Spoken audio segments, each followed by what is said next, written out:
पहले 11 जिलों में रेड जोन घोषित किया गया था, उसके बाद 8 जिलों में परसों रेड जोन घोषित कर दिया गया, जिसके बाद जो जितने भी शिक्षण संस्थान है वो बंद कर दिए गए हैं। शिक्षण संस्थानों के जो छात्र हैं वो सरकार के खिलाफ प्रदर्शन कर रहे हैं। जो कोरोना की नई गाइडलाइन जारी की गई है उनके खिलाफ प्रदर्शन कर रहे हैं कि ठेके खुले हैं और स्कूल बंद हैं, आखिर क्यों?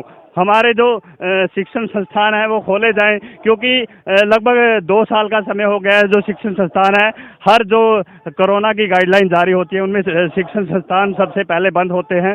तो जिसको लेकर जो छात्र है जो भर्तियों की तैयारियां कर रहे हैं उनमें रोष है कि हम ओवर एज होते जा रहे हैं। तो आज उन्हीं छात्रों से बात करेंगे, उन्हीं भर्ती की तैयारियां करने वालों से बात करेंगे कि आखिर उनका विरोध क्यों है विरोध। सर देखिए, हरियाणा सरकार ने नए साल पे एक ऑर्डर जारी किया था जो कि तानाशाही फरमान था शिक्षण संस्थानों को बंद करने का, और उसका हम विरोध शुरू से ही कर रहे हैं। हमने 6 तारीख को हिसार में ज्ञापन सौंपा था और 10 जनवरी को जींद में ज्ञापन सौंपा था। इसी कड़ी में आज हम कैथल के डीसी को ज्ञापन सौंपने जा रहे हैं ताकि जो है शिक्षण संस्थान जल्दी से जल्दी खुल सकें और विद्यार्थियों की पढ़ाई जो है प्रभावित ना हो और सुचारू रूप से ऑफलाइन कक्षाएं स्टार्ट हो सकें। सरकार जो गाइडलाइन जारी कर रही है एक महामारी के खिलाफ जो जंग चल रही है वो नागरिकों की सुरक्षा के लिए ये सारी गाइडलाइन जारी की गई है। सर एक बात आइए, तीसरी लहर है, पहली लहर आई तब भी शिक्षण संस्थान बंद हुए सबसे पहले, दूसरी लहर में भी सबसे पहले शिक्षण संस्थान बंद हुए, तीसरी लहर में भी शिक्षण संस्थान ही भेंट चढ़े हैं। तो ऐसा नहीं हो सकता था कि अभी कोई उपाय हो, जैसे सैनिटाइजर है, टीकाकरण है, या फिर जो मास्क है उसको लेकर फिजिकल डिस्टेंस भी। सरकार जो है बिल्कुल गलत कर रही है। जिस तरह से चुनाव करवाए जा रहे हैं कोरोना नियमों के साथ, उसी तरह शिक्षण संस्थान भी खुलवाए जा सकते हैं। बिल्कुल, जैसा कि इनका कहना है कि जिस तरह से चुनाव में रैलियों में भीड़ होती है तो कहीं ना कहीं जिस तरह से रैलियां जारी है तो शिक्षण संस्थान भी जारी रह सकता। क्या नाम है? प्रदीप अधिनाम। विरोध प्रदर्शन क्यों? क्योंकि सरकार जो गाइडलाइन जारी करती है इस महामारी के खिलाफ जो नागरिक हैं उनकी भलाई के लिए, स्टूडेंट हैं उनकी भलाई के लिए ही जारी कर रही है। सर जी, जैसे आपको पता है रैलियां और अन्य कार्य जो सरकारी कर्मचारी सभी धड़ल्ले चले हुए हैं, कोई अपना निजी काम कर सकते हैं। शिक्षण संस्थान ही केवल एकमात्र ऐसी संस्था जिसको बंद किया गया और बार बार इसको ही निशाना बनाया जाता है, क्योंकि ये चाहते हैं कि वाहवाही तराई मचे और लोगों में कोरोना का भय पैदा हो। ऐसी 2 साल हो गए सर इस बीमारी को कोरोना में हमने मास्क यूज करते हुए, हमने टीकाकरण दोनों टीके लगवा चुके हैं, दोनों डोज लगवा चुके हैं। यदि बीमारी आपसे काबू नहीं आई नहीं तो ये आएगी भी नहीं। ये 2022 भी जाएगा, 23 भी, 30 तक चलाएंगे। जैसे भी इनको चुनाव में इस कोरोना का फायदा होगा तभी कोरोना आएगा, जब इनको फायदा नहीं होगा तब कोरोना जाएगा। सरकार ने हथकंडा अपना रखा है, कोरोना को ना एक हथियार के रूप में यूज कर रहे हैं ये लोग, ताकि ये चुनाव जीत सके और लोगों में भया फैला सके। और शिक्षण संस्थान को ही बार बार बंद क्यों जा रहा है? 2 साल से सर भर्तियां ही नहीं हो रही है।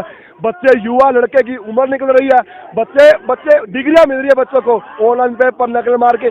क्या फायदा इस डिग्रियों का यदि हमने पीछे बिना कोरोना के पास किया हुआ है? हम यहाँ पर भटक रहे हैं, दर बदर की ठोकरें खा रहे हैं। हमारी सरकार से मांग है कि आप लोग ये बंद खोल दिया जाए। आप लोगों ने 12 तक किया था। शिक्षा मंत्री जी, कहाँ के शिक्षा मंत्री? हमारे कंवरपाल गुर्जर जी, अनपढ़ों के हाथ में ये शिक्षा मंत्री का पद दिया हुआ है। उनको पता नहीं है कि कितनी मेहनत करते हैं बच्चे और आ जाते हैं कि 26 तक बंद है, ये बंद है, वो बंद है। और वैसे सभी चीजें, सभी दुकानें खुली हुई हैं। 6 तक आपको पता, 6 तक खुली हुई है। वहाँ कोरोना नहीं आता क्या? इनकी रैली होती है, वहाँ कोरोना नहीं आता। हम ये नहीं चाहते कि रैलियां बंद हो करो, आप लोग धड़ल्ले से करो, लेकिन हमारा भी शिक्षण संस्थान चालू रहे ताकि हम फट सके, कहीं ना कहीं रोजगार ले सके। शिक्षा ही एक ऐसा क्षेत्र है जिसमें हम अपने आप को स्टैंड कर सकते हैं, क्योंकि ना अनपढ़ बूढ़े साहब लोग बैठे हुए हैं। हम लोगों को जैसा बोलते हैं ऐसा हमें करना पड़ता है। हम पढ़े लिखे अनपढ़ बना दिए इन लोगों ने। ये जैसा कहते हैं वैसा ही करें, लेकिन अब बहुत हो चुका। हम इस चीज का विरोध करेंगे।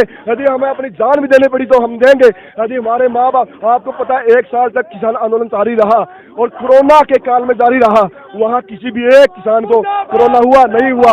ये लोग हथकंडा अपना रहे हैं और ऐसे ही युवा छात्रों के साथ कर रहे हैं। हमारी यही मांग है कि आप लोग वापस लीजिए इन आदेशों को वापस लीजिए और शिक्षण संस्थानों को खोलिए। सर मैं कोचिंग लेता हूँ और पिछले 2-3 साल तक के कह रहे हूँ और सरकार भर्तियां नहीं कर रही है। 2015 से ग्राम सचिव की भर्ती लटकी हुई है। हम पढ़ने आते हैं, उसको बंद कर देते हैं। इनको पता है क्या? पढ़ेगा बढ़ेगा इंडिया तो बोलेगा इंडिया। ये चाहते ही नहीं है। गूंटा साहब है, साहब बेच ले, मेरे पकौड़े निकल कर चलेगी। कर डालेगी, ये साफ देश चल रहे हैं, कर डालेगी। हम अन्य करके ये फिर के खान दे। क्या नाम है? मंजीत करो। प्रदर्शन क्यों? आप ये देखिए, लगातार 2 साल से लोगों को, युवाओं को पशु बना रहे हैं। 2 साल से बच्चे घर पे बैठे हैं और उनको पढ़ने नहीं दिया जा रहा है, उनकी शिक्षा से वंचित कर रहे हैं। ये गलत है। स्कूल, कॉलेज, यूनिवर्सिटी खोली जाए। और क्या नाम है, यह तो छोटा प्रदर्शन है, हम बड़ा प्रदर्शन करेंगे। युवा साथी सड़कों पे आएंगे और हम विरोध प्रदर्शन करेंगे।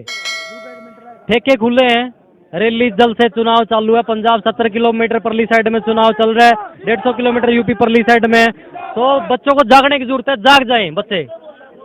तो सरकार गाइडलाइन जारी की है कि स्कूल बंद रहेंगे। पहले 12, अब 26, जो लगभग पूरे हरियाणा में रेड जोन घोषित कर दिया गया है कोविड के। लेकिन प्रशासन जो है, स्वास्थ्य विभाग जो है, प्रयास कर रहा है कोविड की वैक्सीन के लिए, या फिर तो कहीं ना कहीं नागरिकों को भी सहयोग करना चाहिए। अरे क्या वैक्सीन है यार भाई, उस पर क्या साट लिख रखा है? ये तो पुलिस वाले भाई के साथ हमारी लड़ाई वैसे करवा रहे। पुलिस वाले तो हमारे आदमी है, हमारे भाई, हमारे चाचे ताऊ बाबू, सारा सौदा।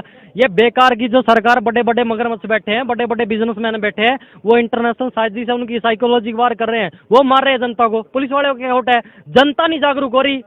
फुद्दू जनता घर पे बैठी है, जनता आ गया हो। 2 साल से घर बैठे हैं लोग, वो क्यों नहीं बाहर आ रहे? उनको आगे आने पड़ेगा। ऑनलाइन पढ़ाई तो जारी है। क्या पढ़ाई यार, ऑनलाइन पढ़ जाते हैं क्या? कोई प्रैक्टिकली ज्ञान नहीं है, नॉलेज नहीं है।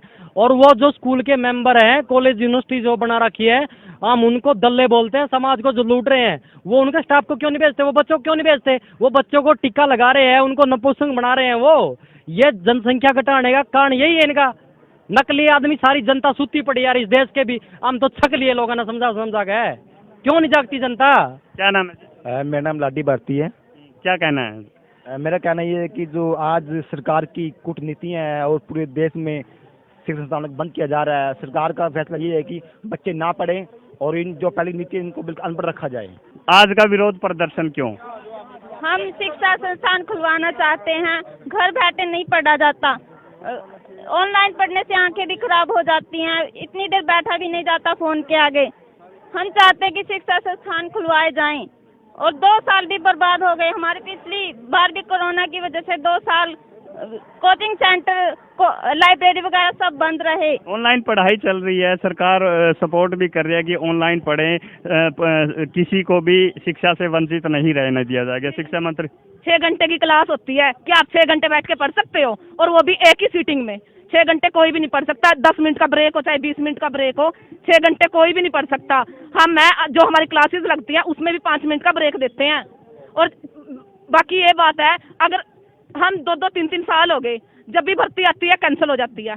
कि कुछ तो ऐसे बच्चे होते हैं जो सुसाइड तक कर लेते हैं। क्या सरकार आके उनको देखती है कुछ घर पे भी? हाँ, आपका बच्चा सुसाइड कर लिया, देखती तक नहीं है, सुध नहीं लेती। वो 5 साल बाद आते हैं, वोट मांगते हैं, चले जाते हैं। उसके बाद अगर अब सब कुछ खुला है लेकिन जो शिक्षा संस्थान है वो बंद है, क्यों? मैं पूछना चाहती हूँ सरकार से, क्या कोरोना सिर्फ शिक्षा से ही फैलता है? वैसे शिक्षा से नहीं, बिना उससे नहीं फैलता ये। और क्या कर रही है सरकार की 4 बजे के बाद बंद है? क्या कोरोना 4 बजे के बाद आता है? मैं सरकार से ये पूछना चाहती हूँ, क्या कोरोना 4 बजे के बाद आता है? क्या सिर्फ शिक्षा नीति में ही आता है कोरोना? बाकी कहीं कोरोना नहीं आता? बच्चों को ना बिल्कुल अपाहिज कर रहे हैं, बिल्कुल ही अनपढ़ बना रहे हैं कि ताकि बच्चे क्वेश्चन ना कर सके आने वाली पीढ़ी। क्या नाम है जी? हाँ जी, सुमन है। विरोध प्रदर्शन क्यों? हाँ जी, विरोध प्रदर्शन इसलिए हो रहा है सर क्योंकि सारा देश खुला है जी, रैलियां खुली हैं, सब कुछ खुला है। शिक्षा संस्थान ही क्यों बंद है सर? बच्चों का भविष्य के साथ क्यों खेला जा रहा है? आने वाले भविष्य के ये स्टूडेंट ही तो होते हैं सर भविष्य है, और उन्हीं को ही दबाया जा रहा है, कुचला जा रहा है उनको कि वो पढ़े ना, तो फिर देश कैसे आगे बढ़ेगा जी? क्या अनपढ़ों का देश आगे बढ़ता है? क्या कभी भी देश तरक्की करता है? जब तक कहते हैं बेटी पढ़ाओ बेटी बचाओ, क्या पढ़ाना है बेटियों का? बेटियों का 21 साल में भी 22 साल में शादी हो जाती है जी।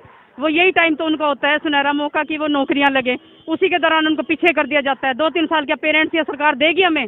जो ये ओवर एज हो जाते हैं क्या उनको सरकार देगी? जो 36 का हो गया क्या उसको 3 साल देगी सरकार? किस तरह से उनको वैकेंसी फिल करेंगे? वो तो गए बिल्कुल ही। उनकी पढ़ाई कहाँ है जी? फिर प्राइवेट शिक्षा संस्थान के अंदर भी ये लेके आओ आप, अब ये कौशल रोजगार के भरे जा रहे हैं, उसमें भी कह रहे एक्सपीरियंस। किस चीज़ का एक्सपीरियंस मांगते हैं? जब आप एक्सपीरियंस दो तो सही, हमें कुछ काम करने के लिए तो दो, तभी तो हमारे पास एक्सपीरियंस होगा। पहले एक्सपीरियंस मांगते हैं, ये फॉर्म भी नहीं हम तो फिल कर। लेकिन सरकार कर तो जनता की भलाई के लिए, जो भी गाइडलाइन कोविड की जारी की जा रही है, जिला प्रशासन के द्वारा जो प्रयास किए जा रहे हैं वो जनता की भलाई के लिए किए जा रहे हैं। सर जनता की भलाई के लिए सर जनता ने इन्होंने बोला वैक्सीनेशन लगवाओ, हमने लगवाया जी, पूरे रूल फॉलो करके हम शिक्षा संस्थानों पे जाते हैं। फिर कहाँ से कोरोना हो जाएगा? बच्चों को 15 साल तक के बच्चों को फिर डोज लगाई जा रही है जी। अब बताओ सर कहाँ तक वो घर पे रहेंगे बच्चे, किस हद तक? 2 साल हो गए हमें घर बैठे हुए, ना हम कोई वैकेंसियाँ भर पा रहे हैं। एग्जाम आते हैं तो वही कैंसिल हो जाते हैं जी। कभी कह देते हैं ये खर्ची पर्ची, ये जिसके पास खर्ची पर्ची नहीं है वो कैसे करेगा सर? बच्चे तो पढ़ते हैं, सारा साल पढ़ते हैं जी, फिर उनके पेपर तो नहीं हो पाते हैं। बिल्कुल, जैसा कि जो छात्रों का रोष है वो जायज़ है। छात्रों का कहना है कि सभी ठेके खुले हैं, इसके अलावा स्कूल बंद है, शिक्षण संस्थान बंद है। 2 साल से कोरोना की वजह से ढंग से भर्तियां नहीं हो रही। जो छात्र है जो कंपटीशन एग्ज़ाम की तैयारी करने वाले हैं वो ओवर एज होते जा रहे हैं। कहीं ना कहीं जो छात्र है प्रदर्शन कर रहे हैं, उनका जो रोष है वो शिक्षा प्राप्त करने के लिए जायज़ है और आज वो जिला सचिवालय पहुंचे हैं अपना ज्ञापन देने के लिए।